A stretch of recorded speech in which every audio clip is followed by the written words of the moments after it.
I feel as though that I'm going to die if I get no help, which is what's going to happen because I've already visited the hospital 4 times now, and they have done nothing. And so I'm making this video under the expectations of me passing, and I have very low expectations of anyone seeing and listening to my situation, being able to validate and confirm anything happening from that. So what I'd like to happen from it is to get my sister and mother help, because my mother has to take care of 3 cats and a dog all by herself, and she's been extremely screwed over in many ways. And now to get into the medical aspect of it, which I'm going to try and be graphic, so, here's your warning. But how it started out as was a prolapse, but not at first, because all it was me just not going to the bathroom when I was supposed to, just like for a day. And so then I went to the hospital, got given laxatives to soften up the stool, which did help at first because it was only a little bit of poop. But then once it got to like day 6, 7, laxatives didn't do anything. And then when I finally did poop out that huge log that wasn't softened up at all by all the laxatives I was taking daily, it just got worse from there. And essentially, how it felt at first was my intestinal line being pushed out of my body. And obviously not out of my body, but it's just out of my bunghole where it's supposed to be behind. And because of eating and drinking and it going straight through me, especially soda, that caused me to bloat, which worsened my condition even worse because the gas built up, just started going up and underneath my skin, up my spine, but now it's worsened and spread all over my body. And I have myself to blame for that because I got tired of the built up pressure that was painful and decided to acupuncture myself and poke myself with a needle and release that air. I should not have done that because that was gas that was meant to be like a burp.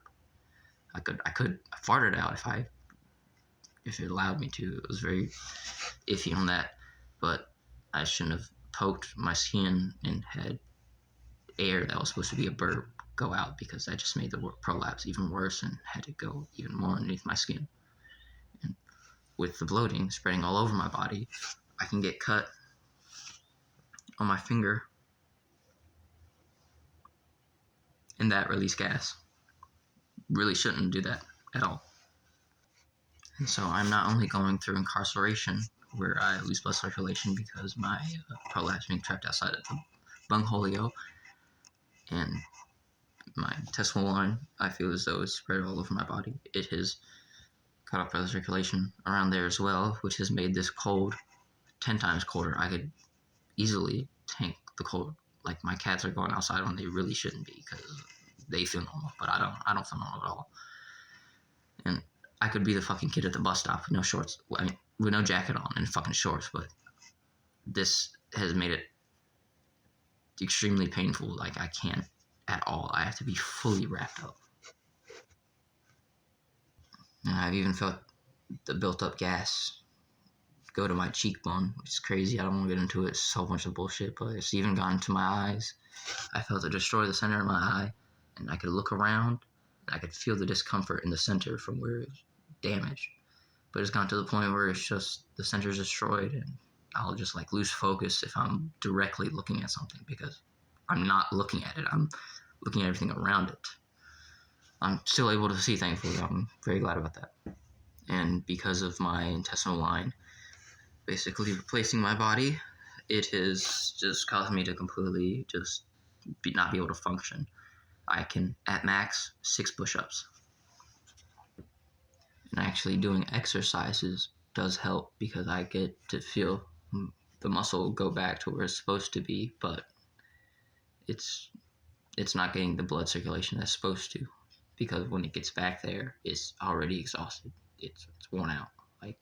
I would love for my intestines to return in my gut and my muscles in my body to receive the blood that it's supposed to, and for me to sleep, but that hasn't been possible.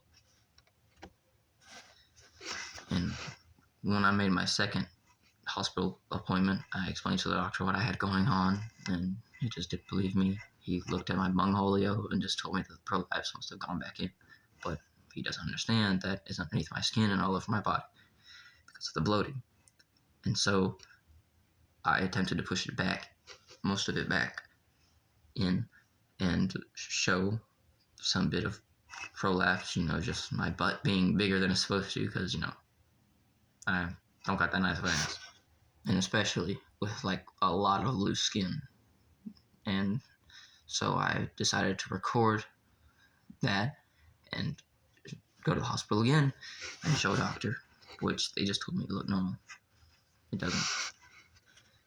And so that doctor just left for about 20 minutes and never came back, so I decided to leave out to the front lobby and ask for another doctor, but there wasn't going to be another doctor because the other doctor was going to leave in 20 minutes, and the only new doctor that's going to come is at 7. So I decided to go back to the same room with that previous doctor.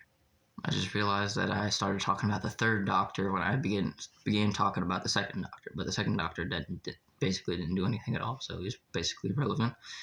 And so this third doctor, when I went back to him, he just started asking me questions about my life and just basically told me I had too much time on my hands and that I was making it up. And he just essentially wanted to feel my stomach, and I was just very uncomfortable with that, so then I decided to leave, wait for another doctor to arrive. And when that happened, they finally saw me, gave me a CAT scan, blood work, nothing. So now I'm here in a whole other county. I walked from the hospital to be with my mother and pets, because that's kind of where I want to be. And the fourth doctor, which did listen to what I had to say and got me the blood work and CAT scan, he touched my stomach, and I don't see what they're supposed to feel there, but yeah, he didn't feel nothing, of course. All they've done for me is prescribe me lactulose.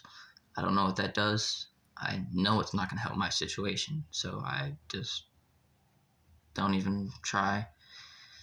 Which is why I make accepting death. I don't really want to. I would. Don't want to accept death. Who wants to die? I kind of would.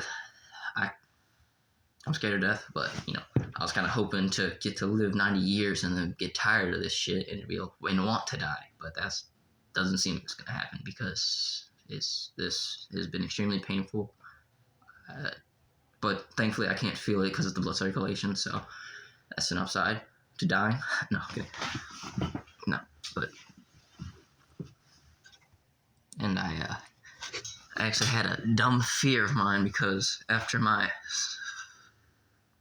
second hospital visit, I was kind of like expectations to go to my mom's afterwards, which didn't happen. And when I got home, I kind of came to a dumb realization. Like, dang, bro, if I went to my mother's, I would have just been distracted by the cats and never actually gone to the hospital to get myself help, and I would just die. But I went back to the hospital, got no help. So now I'm here with my cats, dying, I hope. Because I'm happy and I don't give a shit.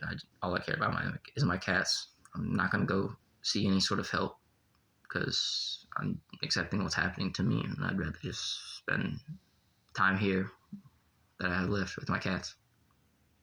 I mean, I'm happy. My mother knows how to take care of me the best way that she can. I've been extremely happy this entire time. I don't regret nothing. Thank you. Especially if you listen to the end. Thank you so much. I really appreciate you.